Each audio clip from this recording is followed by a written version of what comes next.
Tayo dahil ating mga kapanayam, ngayon lang po natin siya makapanayam, simula po nang sila'y manalo at maproklama bilang mga nanalong senador sa nakalipas na midterm election.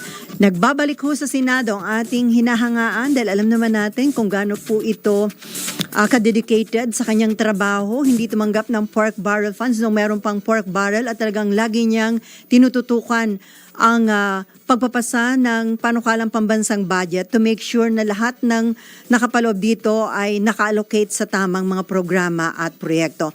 Atin hong tinutukoy, Senator Panfilo Lacson. Hi sir, magandang hapon po.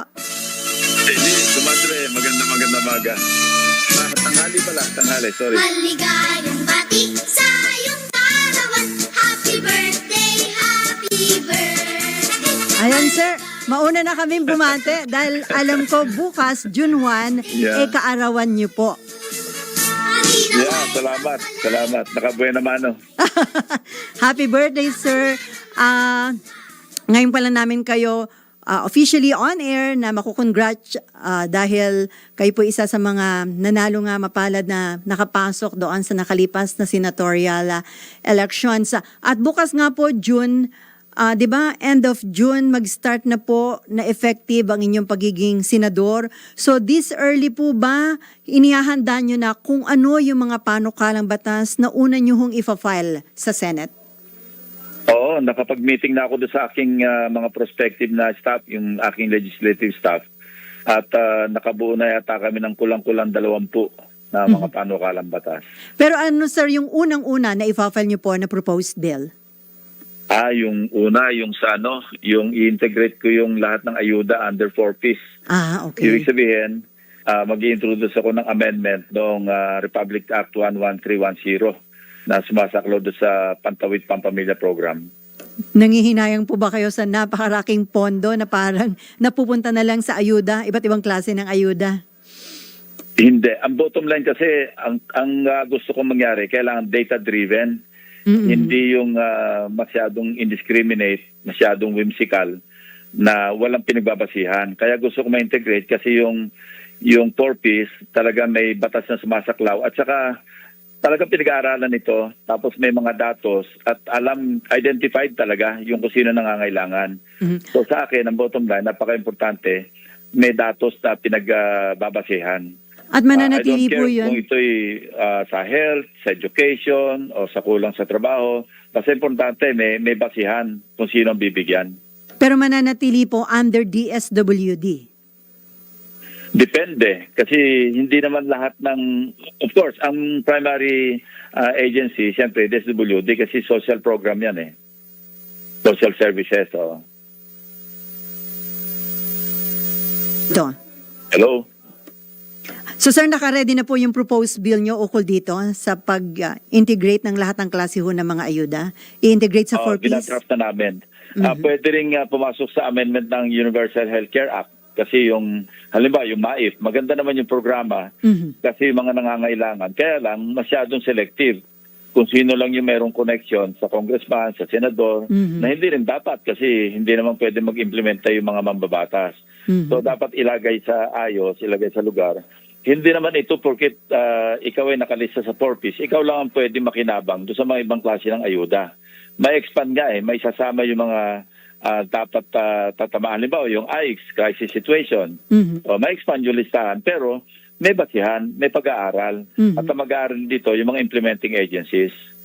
So hindi kayo again sa ganitong klase po ng mga ayuda, ang gusto nyo lang may sa ayos para ang talagang makakatanggap po nito yung mga karapat-dapat.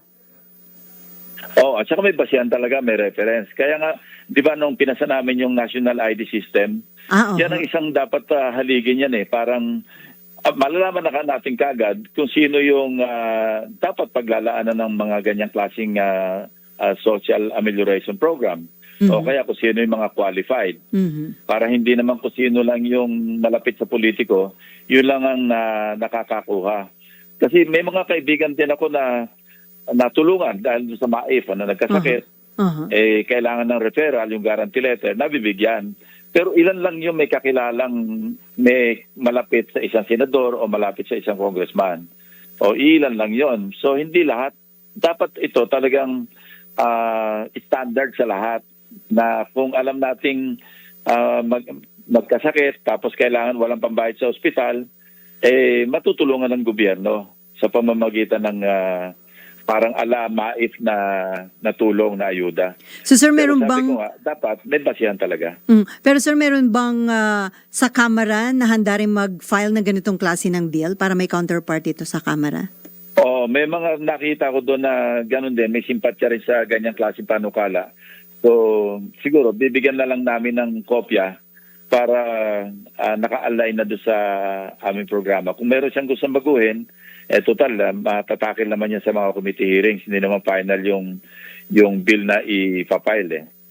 Sir, sa 20th Congress, meron na ba kayo na target na hawakan na committee chairmanship? Wala ako nasa isip kasi marami namang committee sa Senado, Sally. Sobrang committee kaysa sa 24 senators. I think parang 30 plus, 38 yata ang committee dyan . Although sabi ni Senator Nancy Binay, sana daw mabalik sa inyo yung Committee on Accounts para kayo ang nagsimula ng pagtatayo ng new Senate buildings, kayo rin po yung magtatapos. Kumbaga yung completion under your watch pa rin daw po. Full circle. Depende. Kasi kung meron namang paglalaanan, yung maging Senate President, siya naman nakakaalam yan sa, of course, sa pahintulot din ng mga miyembro kung sino yung i-elect na magiging chairman. Kasi kumbaga... So, at this point, parang premature pa mamili ng chairmanship . Pero welcome po sa inyo yon. Kasi nga 'di ba, parang ito gusto nyong maiwang legacy, yung magkaroon ng sariling gusali ang Senado at kumbaga maganda naman po yung nangyari dahil habang hindi pa ho tapos, nabalik ho kayo sa Senado at sabi nga ni Senator Nancy, mas magandang sa inyo nagsimula at sa inyo pa rin daw po matatapos yung naturang proyekto. At saka para maitama rin yung halaga na gugugulin. Kasi alam mo, nagsimula kami dyan, alam mo naman, 8.9 billion, di ba? Nagpa-competition pa kami sa design, di ba? Design competition. Yes, sir. Pagpaplano, 8.9 billion. So, give or take, parang umabot siya ng 11 or 12. Tapos, lumobo na ito ng 23. Ngayon, nasa 33. Yes. Parang sa akin, para sa akin lang, parang sobra naman yata yung 33 billion. Kung si Mayor Vico Soto makapagpatayo ng hindi lamang City Hall, kundi buong complex sa Pasig City, ng area na halos kasi laki rin noong, ewan ko, yung floor area. Pero yung land area, halos pareho nasa mga 2 hectares. Kung makapagpatayo siya ng ganong complex sa 9.1 billion, bakit ang Senado papatayo naman ng building na 33 billion? Sa akin parang medyo unreasonable na yata ang 33 billion. Pero anyway, may mga kwentang ginawa yung nakaupo ngayon, ginagalang ko yon. Pero kung sakaling mababalak sa akin yung accounts, talagang dapat ma-review yung particular na yung halaga na gugugulin. Kasi pera ng gobyerno yan . Importante ma-check talaga kung tama ba yung papasok na halaga na public funds para sa pagpapatayo ng isang Senate building. Kasi parang narinig ko kung sakali, ito na magiging most expensive na government building yata. Yun na nga . So, na hindi dapat kasi meron naman standard na pricing ng per square meter . Pati yung sa finishing, di ba? Yung sa fit out lahat. May standard yan. So pag lumampas tayo sa standard, magiging na yan, magre-red flag na yan sa COA pag ganon. So kung sakaling sa inyo yung Committee on Accounts, susuruin nyo bakit lumobo ng ganon yung presyo ho ng new Senate building? Tama yun. Sir, tulad ho na inaasahan dahil magkaibigan kayo ni Senator Soto, dating Senate President, so naghayag na talaga kayo ng suporta sa kanyang plano o kaya vying for Senate presidency. So ilan na po kayo na sumusuporta kay Senator Soto? May info na po ba kayo kung bukod sa inyo ilan na kayo na sumusuporta sa kanya? Meron, pero mahirap pangunahan yung na nasa isip nila kasi alam mo naman hanggang walang nakikita mga numero, hindi makapag-commit yung karamihan. Ako naman, bukod sa dati kong colleague, matagal ko ng colleague at kaibigan ko, ang tinitingnan ko yung kanyang leadership style. Kasi nung pinangunahan niya yung Senado, consensus builder si Senator Soto eh. Alam mo, regular yung aming caucus. May konting issue sa floor, tatawag siya ng caucus. Hindi siya nagde-decide mag-isa. Yun ang maganda sa kanyang leadership style na nagustuhan ko. At sa tingin ko, gusto rin ng aking mga dating kasamahan sa Senado. Kasi ang feeling namin, hindi lamang niya sinosolo yung leadership, sinishare niya yung leadership. Kasi each of the 24 senators, we're all leaders in our own right. Imagine kung kami lahat na iboto ng at least 14 million na Filipinos, registered voters. So leader kami lahat. So hindi pwedeng isa lang yung magsasabi kung anong dapat gawin ng Senado. Dapat, yun ang gusto ko kay Senate President. Tapos kami noon, disiplinado. Ito, pinag-usapan namin to nung bago magsimula yung kanyang pamumuno. Nagayahan namin yung sa British Parliament na very orderly yung pagpasok sa plenary, sa session hall. Kasi di ba nung bago naupo si Senate President Tito, di ba para tayong hinalong kalamay doon sa session hall. Nandun kami sa mga table ng mga senador. Dami pang tao nagtatakbuhan kayo palabas kasi nga malapit ang pumukpok. Parang walang order. So nung naupo siya, sabi ko baka di ba napanood natin yung nung napunta tayo doon sa British Parliament, ang ganda nung kanilang yung entrance, yung pagmamarcha nila papasok sa session hall, napakainam. So inadapt namin yon. Kaya 2 minutes before 3 o'clock, bago siya pumupok, nagmamarch up na kami, papasok sa session hall, napaka-orderly. At wala kayo doon. Wala yung, para kasi palengke eh. Sabi ko, di ba parang palengke yung session hall natin na pagka malapit ng pumukpok, minsan alas 4 na, hindi pa nagpupukpok. Ay, minsan nakapukpok na nga, sir. Nandun pa kami. May tinatapos pa kaming interview sa ilang senador. Para kayo mga manok na nabulabog. So, sir, kung gano'n na gusto nyo kasi... So, sir, kung gano'n na gusto nyo ang leadership style ni Senator Soto, tutulungan nyo po ba siya na makakuha ng enough numbers para muling maluklok bilang Senate President? Well, totoo in a sense na kasi may mga sarili namang kaisipan yung mga senador, yung mga bago man o napapasok at yung mga dati. May sarili silang wisdom kung ano yung pamantayan nila. Kaya kung tatanungin nila ako, magkukonsulta, siyempre, sasabihin ko at saka ihayag ko na nga na dahil sa kanyang leadership style at maayos, pati noong pandemic, hindi ba?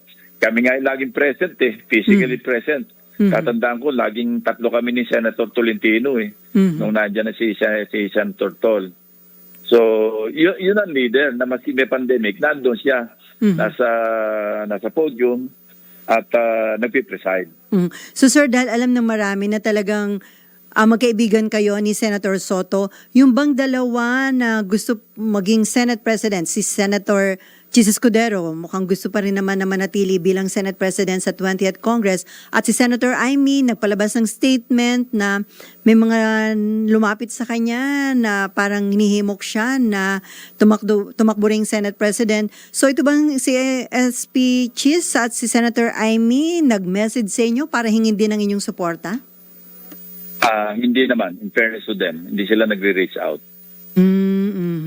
Pero sir, alam mo, lahat naman qualified Maski sino na gustong, basta baka sino makakuha ng 13 votes at least, siya yung upong Senate President.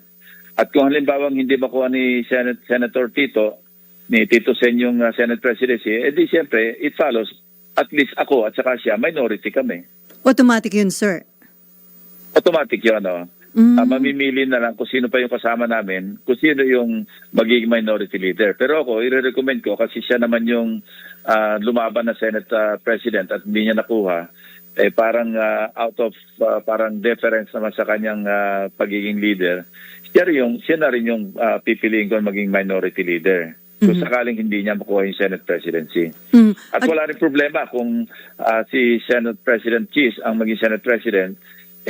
Ganun din naman Ako wala ako pagbabago masyado kasi magbubusisi ako ng budget, mag-interpellate ako sa mga bills na gusto ko mag-interpellate at makikibahagi ako sa mga panukalang batas na itinatakel. Pati yung oversight function ng Senado, magpa-participate ako. Pero may ilang pong senador kami nakausap na maganda daw na manatiling Senate President si Chis Escudero hanggang 20th Congress kung magkakaroon ng impeachment trial dahil maganda daw na abogado ang presiding officer ng impeachment court. conforme po ba kayo doon, sir? Totoo yun. Siyempre may advantage. Kasi nasaksihan natin to nung nag-preside si Senate President Enrile, di ba? Napakaayos. Mhm. Kasi nando siya sa taas. At kung ano yung confident kami lahat Mhm. na parang yung spontaneously, pag nag-rule siya, alam namin tama. Mhm. Kasi nga, siyempre, abogado, at hindi lang basta abogado, talaga naman natin si Senate President JPE talagang maalam talaga sa batas, no? Dahil sa malawak yung kanyang karanasan. Pero nothing is taken away from Tito Sen kasi nga it's more on the rules, yung parliamentary rules at saka rules of court na madali naman din pag-aralan. At saka hindi naman yung as if pagka mayroong question ng tungkol sa batas na kailangan mag-rule siya ibabato niya rin naman. After all, the impeachment court is composed of 24 senator judges. Hindi lang naman siya yung judges. Siya lang nagpipreside. Pero hindi ibig sabihin, lahat ng kanyang irurule, tatanggapin din namin. So ibabato niya naman sa floor. Kami naman, may mga legislative staff kami na pwede namin gawing reference din yung kanilang kaalaman sa batas. Kaya walang problema. Mas importante yung parliamentary procedure at saka yung rules ng impeachment court. Ang nandun ako po, kabisado niya yung rules of impeachment. At kung ating pong pagbabatayan ang karanasan, expertise ni dating Senate President Soto na kung saan sabi nga niya, siya yung Rules Committee nung mabuo yung rules of impeachment, yung existing na rules of impeachment. So, kumbaga, kayang-kaya na rin po ni Soto na maging presiding officer sa impeachment. Oo, sinabi naman niya Kasi siya nga yung author, being the majority leader. Siyempre, siya yung chairman ng Committee on Rules. Siya yung nag-craft noong impeachment rules.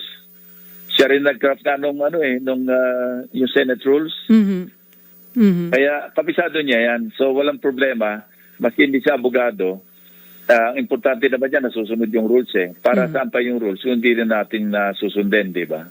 Pero sir, kung sino yung magiging susunod na Senate President, yan po magkakalinawan lang a day before, the opening of 20th Congress. Dahil naalala ko, minsan, a day before may bumabaligtad pa o kaya lumilipat kung kanino. Tama yun. Kaya, di ba sabi nila, till the fat lady sings. So mahirap hanggat walang pumirma sa'yo na 12 or pwede po bang may pumirma na biglang bawiin pa yung pirma? Nangyayari po ba yun? Doon sa nakaraang kongreso, may narinig akong ganyan. Nung natanggal si Senate President Nix, di ba? Opo, biglang last minute kaya medyo masama ang loob niya dahil akala niya kakampi niya. Ganyan talaga, pero at the end of the day, magkakaibigan kami lahat Yes. Pag nandun na kami sa executive branch at nagko-caucus kami, wala kami mahalata na may nag-aaway, maski medyo nagkagrehan sa floor. Pagdating doon, magkakaibigan kami Kakatawanan, nagbibiruan, at saka seryosong usapan na professional. Ayun naman po Minsan kasi maganda. nadadala rin ng alam mo yung emosyon, pagka yung meron tinutulak na panukalang batas, tapos sa tingin niya, inargabyado siya noong nag-interpellate, minsan nagkakapikunan. Wala pa naman nagsusuntukan. Yung nakikita natin sa Taiwan Parliament, di ba? Hindi pa tayo maabot doon. Nagkakaambaan lang. Oo. O yun, may nagkakaambaan na, di ba? Kailan ba yun? Si Senator Migs at saka Senator Alan. Huwag na banggit ng pangalan. Basta may nagkakabag. Anyway, sir, bilang tatayo pong impeachment judge, sakaling pwede pa lang mag-crossover o tumuloy hanggang 20th Congress. Carry over. Ito pong impeachment trial kay BP Sara. So kayo po ba naghahanda na? Ano yung mga kaukulang preparations na ginagawa niyo po?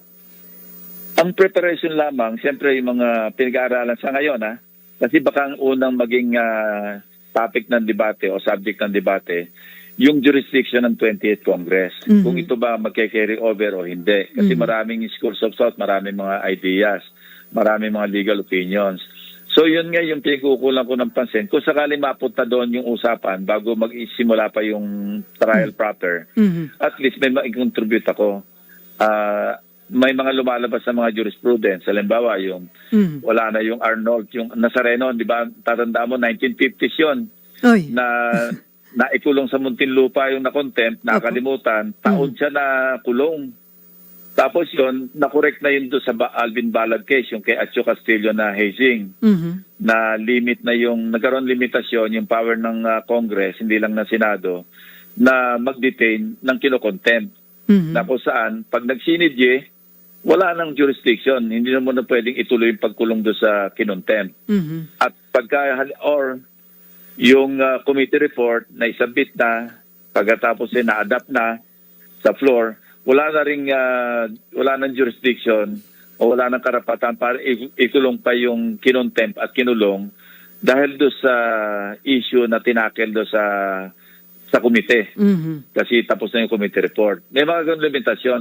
So ito yung lahat may garalan, pero meron din yung isang jurisprudence, yung tatandaan ko na binigay sa akin ng mga abogado ko na yung Pimentel versus Joint Congressional Committee yata o hearing.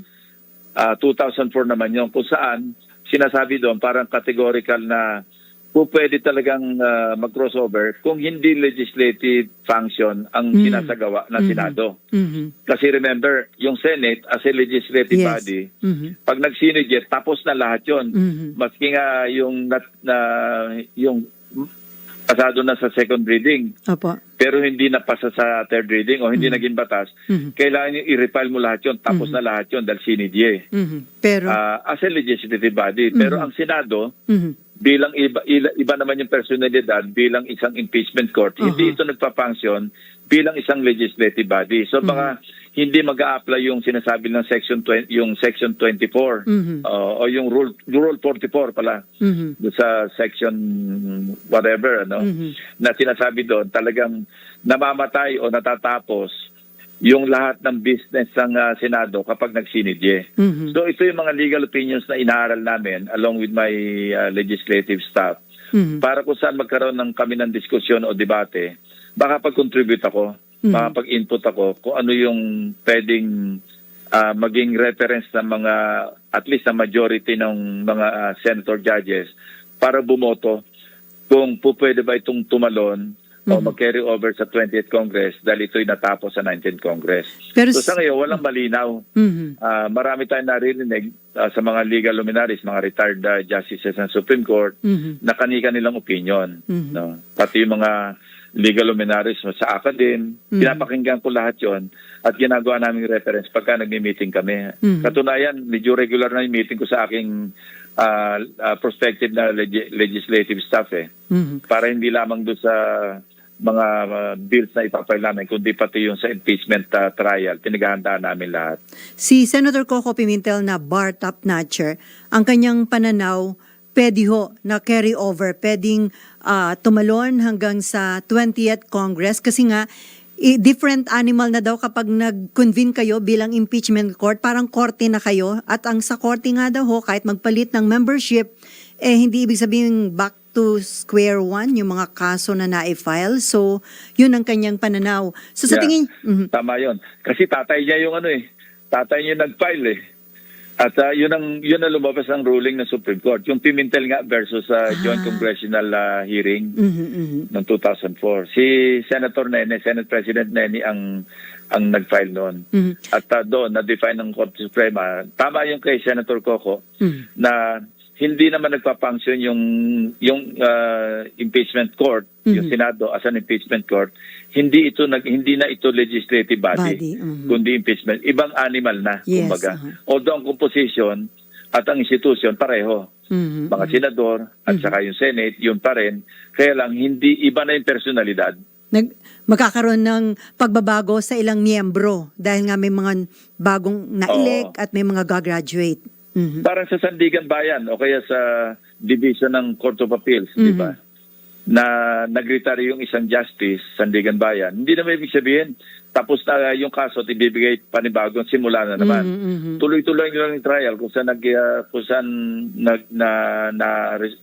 na-suspend yung trial, halimbawa, kasi tapos nag-retire ang isa, may pasok, nag-retire yung dalawa, may papasok na dalawa o isa. Yung kaso, tuloy lang yun, nandun na yung mga ebidensya. So sir, sa tingin nyo, pagpasok ng 20th Congress, ito yung unang magiging matinding debate nyo? At sa tingin nyo, paano ito mariresolve ba? Korte Suprema kaya ang magiging may final say sa usapin na ito? Hindi, alam mo, Sally, ang impeachment court, hindi yan pwedeng i-review. Hindi subject to review yan eh. Oh, tama. Unappealable nga eh. So on your own, Diba, impeachment kung court... makonvict, walang appeal yan. Hindi pwedeng mag-appeal yung na-convict. Dahil final na yon. Ang ganun din siguro mag-a-apply kung halimbawa hindi based sa merit ng kaso. Halimbawa, yung defense. Halimbawa, hypothetical ito, no? Opo. Nag-tutorize lang tayo. Halimbawa, in defense, nag-move sila to dismiss the case. Dahil sa issue ng jurisdiction, walang jurisdiction ng 20th Congress o yung impeachment court under the 20th Congress. At nagbotohan kami, halimbawa, nanalo yung, tama nga, walang jurisdiction. That's it. Ngayon, hindi natin alam, baka mamaya sabihin ng Korte Suprema, hindi naman kayo nag-rule ng acquittal or conviction. Ang rule nyo, motion to dismiss, baka pwedeng subject to review, which is debatable also. Kasi the body or the Senate, kung gano'n ang sitwasyon, is acting as an impeachment court, hindi as a Senate. So kung ano man yung maging ruling ng impeachment court, that's final. Unappealable, hindi reviewable. Malinaw yon. Pero sir, yung issue ng pwede bang ipagpatuloy ng 20th Congress itong impeachment trial, considering na dito nga ito mag-o-open yung impeachment court sa 19 Congress, nagkaroon ng pagbabago nga sa mga membership. Yung usapin na yun ba, ang tanging makaka-resolve doon, yung kayong mga senador bilang mga senator judges, yung impeachment court na i-convene, yun ang magre-resolve nun? Sarili kong pananaw and base rin sa sa pagkonsulta ko sa mga, hindi lang sa mga staff na sa legis, pati mga ibang mga abogado na magagaling, na mga kaibigan ko, yung retired justices, sa tingin ko, ganun din na mag-a-apply yung ganun. Na kung ano yung ruling, halimbawa, tig-usapan, may jurisdiction ba, mag-crossover ba, pwede mag-rule talaga yung impeachment court kung ito ba'y kailangan pwedeng mag-carry over o mag-crossover o hindi. Nasa impeachment court yun. Yung aking pananaw, base sa aking pagtatanong sa mga abogado. Pero again, kung sakaling sabihin ng Korte Suprema, hindi naman yan talaga yung trial eh.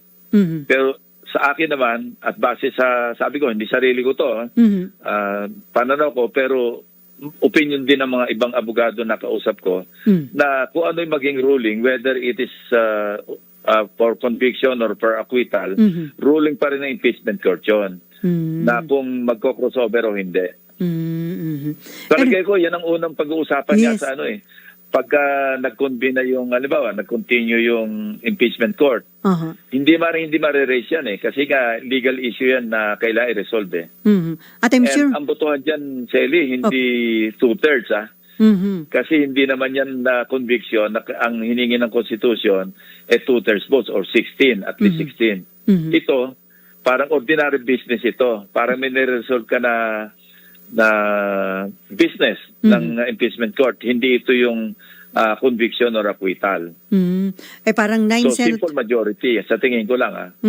Sabi nga parang 9 senators lang ang makuha ng kampo ni Sara. Parang ma-acquit na siya Ganun po ba? Sa ano yon? Sa conviction, sa trial sa conviction.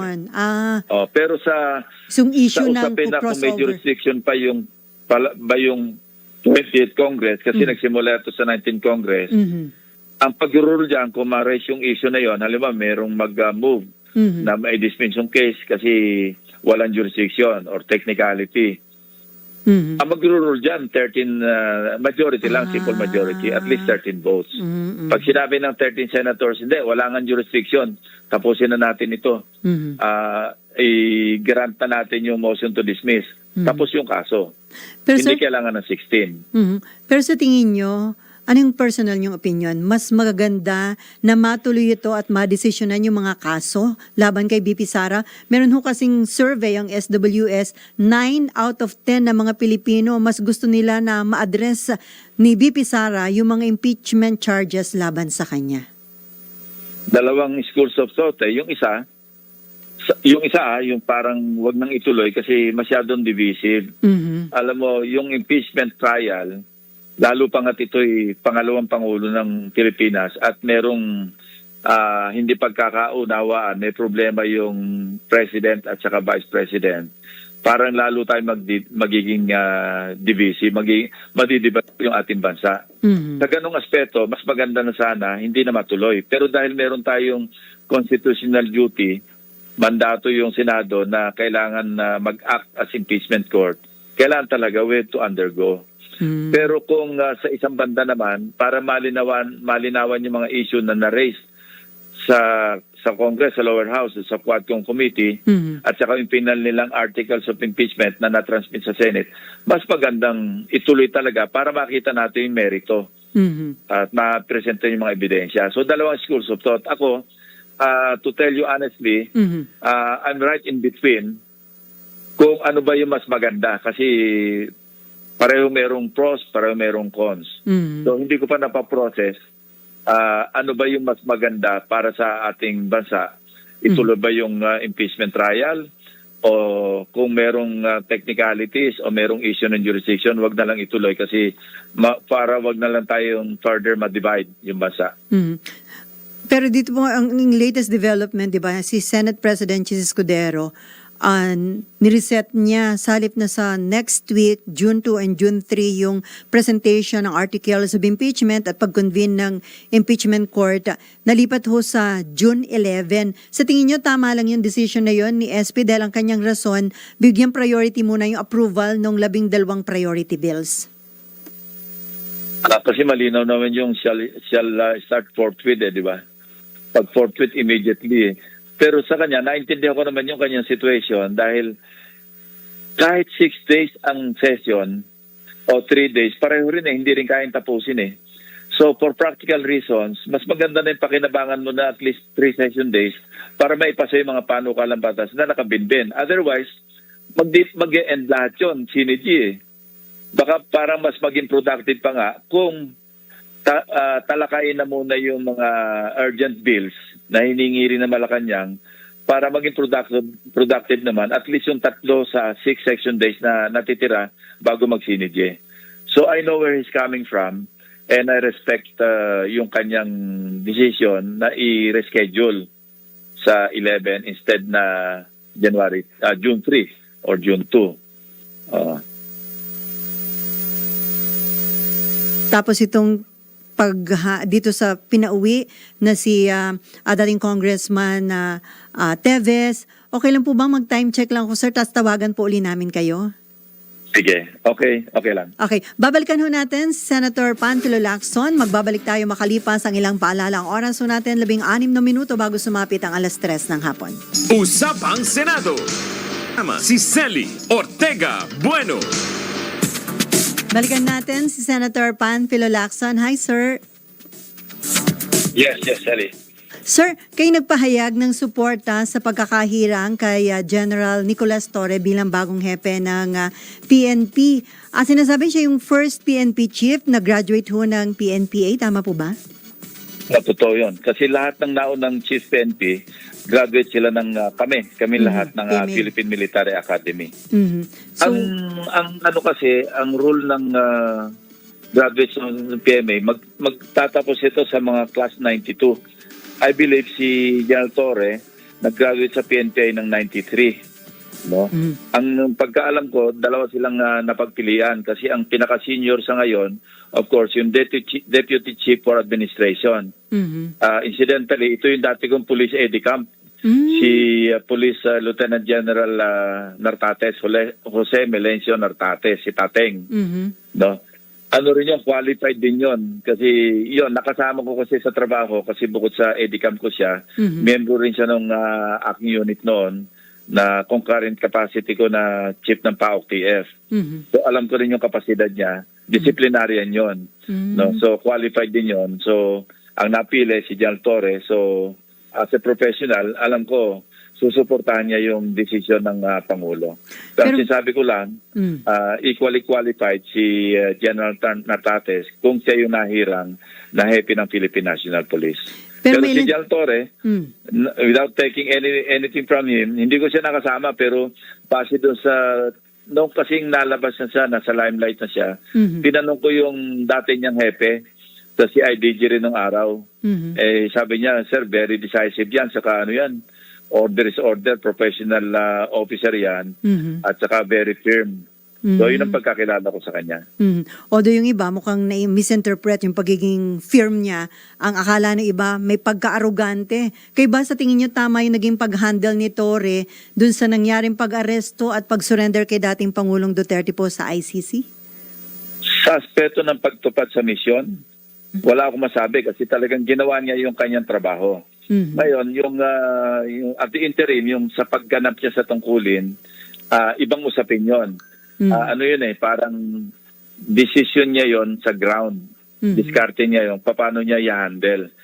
Pero at the end of the day, ang bottom line sa akin, na-accomplish mo ba yung mission mo? Kasi kung hindi mo na-accomplish yung mission, binigyan ka ng mission at uuwi ka o magre-report ka sa superior officer mo o sa commander ni chief, sir, hindi ko kaya. Hindi magandang sign ng leadership yon. Hindi mo kaya patupad yung legal na utos sa'yo. Legal meaning utos ng commander-in-chief at merong basihan. Kaya in that regard, legal yung order.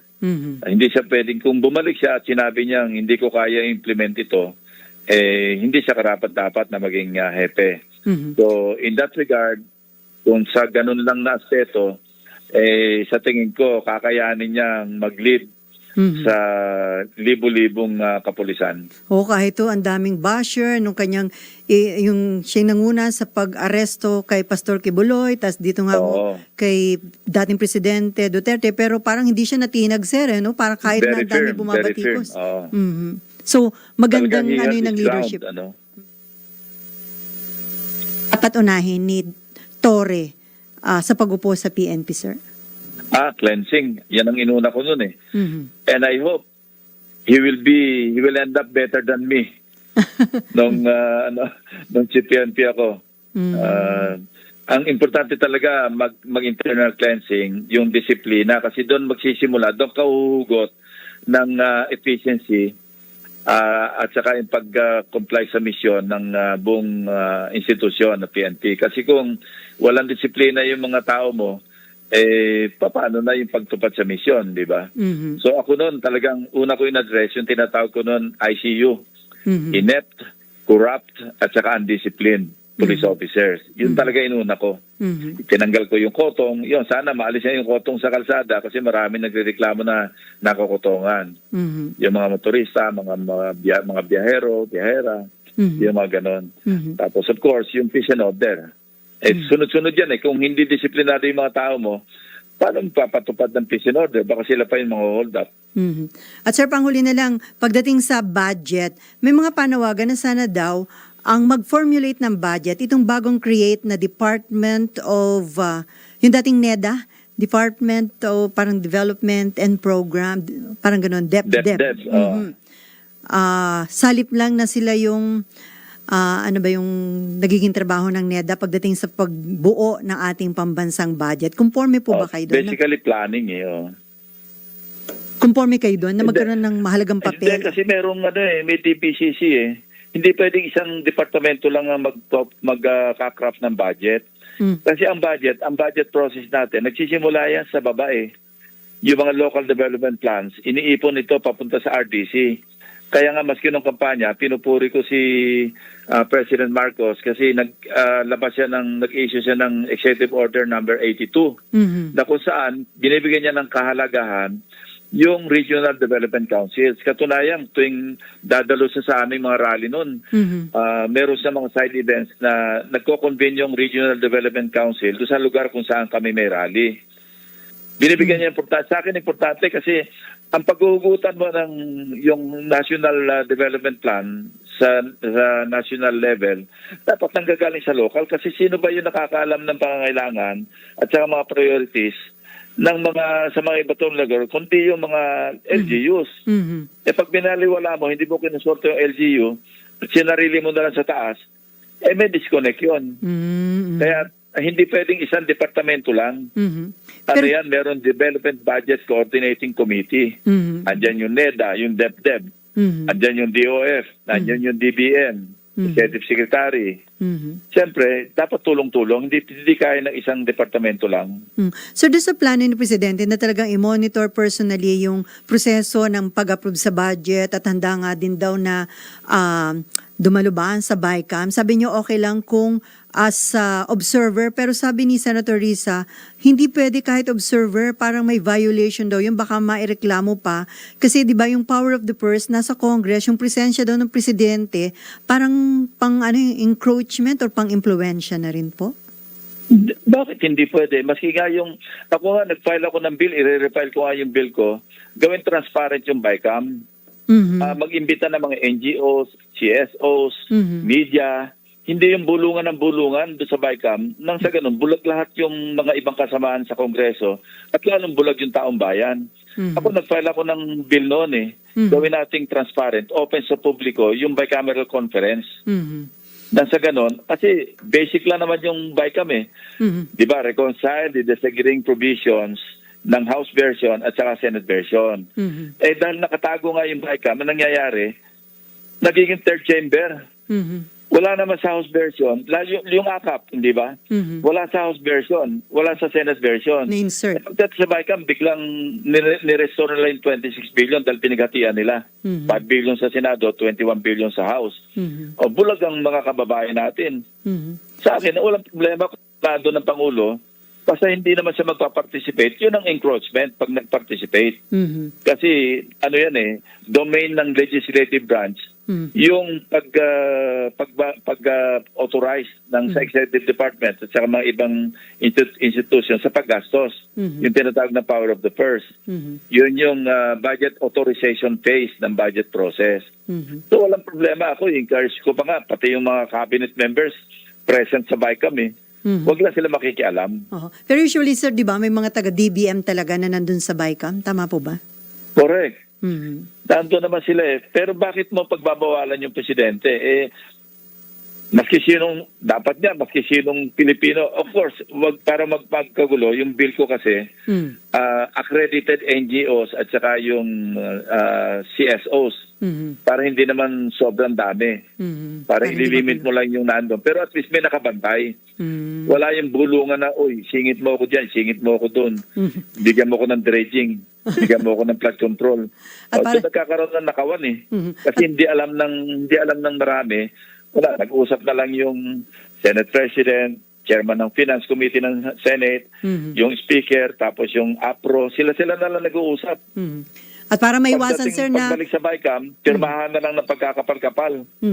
At sir, para maiwasan din na kapag na-approve yung budget, ang daming nagrereklamo, ang daming tatakbo na naman sa Korte Suprema para questionin yung ilang provision ng budget. Tama. Kaya sang-ayon ako na kung gusto mag-observe ng Pangulo, isama yung members ng cabinet niya, mag-observe sila para hindi lamang sila, pati yung mga accredited na mga NGOs at saka CSOs. Pati media, dapat nandun nga Naku, on death note, sir, inabala kita na isang oras. Naging co-host kita ngayong araw na ito. At muli, advance happy birthday, sir. Thank you very much. Kumare Selly. Senator Panfilo Lacson. Naku, 3:00 na ng hapon. Ako po inyong lingkod, Sally Ortega Bueno. Happy birthday kay Anthony Larino, husband ni